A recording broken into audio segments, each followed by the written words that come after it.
Hi friends, இன்றைக்கி நம்ம 2025 வெளிவந்த டாப் 5 ஃப்ளாப் மூவிஸ் தான் பார்க்க போகிறோம். இதில் 5ஆம் இடத்துல இருக்கிறது வணங்கான். பாலா டைரக்ஷனில் அருண் விஜய் ஆக்டிங்கில் வெளிவந்த படம். இது 50 கோடி ரூபா பட்ஜெட்டு, 10 கோடி ரூபா கூட வசூல் ஆகலை. அது 4th பிளேஸில் இருக்கிறது இட்லி கடை. இது தனுஷ் டைரக்ட் பண்ணி நடித்த படம். அருண் விஜய், சத்யராஜ்லாம் நடிச்சிருப்பாங்க. இதோட பட்ஜெட் 100 கோடி, ஆனால் கலெக்ஷன் வெறும் 70 கோடி தான்.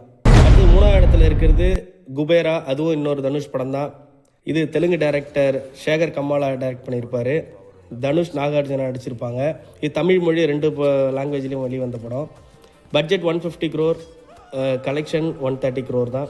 செகண்ட் பிளேஸில் இருக்கிறது மதராசி. ஏஆர் முருகதாஸ் டைரக்ஷனில் சிவகார்த்திகேயன் நடித்த படம். பட்ஜெட் 200 கோடி, கலெக்ஷன் 100 crore தான். நிறைய எதிர்பார்த்த படம், பெருசாக போகல.